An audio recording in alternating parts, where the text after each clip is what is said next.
د افغانستان او ایران ترمنځ په لومړي ځل غټه جګړه شروع شوه. ایران جنایت د افغانانو ترڅنګ د نړیوالو غبرګون هم راوپاروه. ایران ته د اشرف غني اخري خبره او قوي اخطار.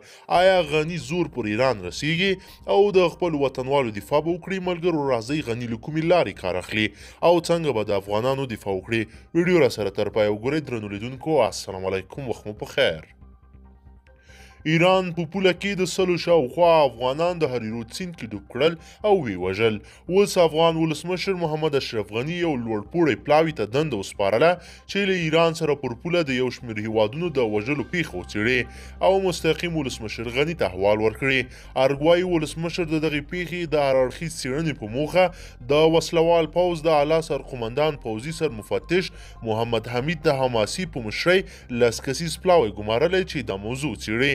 د ولسمشر مطبوعاتي دفتر وایي د ولسي جرګې د کورنیو چارو، ملي دفاع، بهرنیو چارو، د کډوالو او راستنیدونکو چارو وزارتونو او د ملي امنیت عمومي ریاست د هر ولایت مقام د ولایتي شورا او 200 ظفر قلوردو د 5مې سرحدي لوا باصلاحیت استازي د دغې پلاوي غړیتوب لري.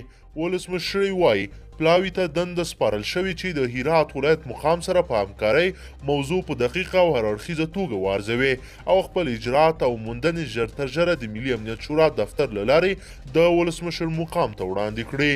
د غني نه تنها باید په دغه کار اکتفا وکړي، دلته کره شواهد وجود لري. تر 12 ژوندي سیند نه راوتلي دي او کره ویډیوګانې شتون لري. باید ورسره د نړیوالو اصولو مطابق چلند وشي او ترې وپوښتل شي چې وروره ولې څه ګناه کړې وه، دومره غټ ظلم څوک کوي؟ خو ایران په بار منکریږي او وایي چې دا ډېر لوی تهمت ده چې پر موږ لګیږي. موږ دغه لوی دروغجن تهمت په ځان نه منو. غني باید د افغانانو د وینې غچ واخلي او داسې پرې نږدې. درنو لیدونکو، تاسو د غني دغه کار سره راضي یاستئ؟ نه حتما یې له موږ سره په کمنټ کې شریک کړئ. که چیرې غواړئ چې ورته تازه او مهمو پیښو څخه ځان ډېر ژر او په لنډو کې خبر شئ، زموږ چینل سره سبسکرایب کړئ، ویډیو سره لایک کړئ. تر بلې ویډیو مو په لوی رب سپارمه.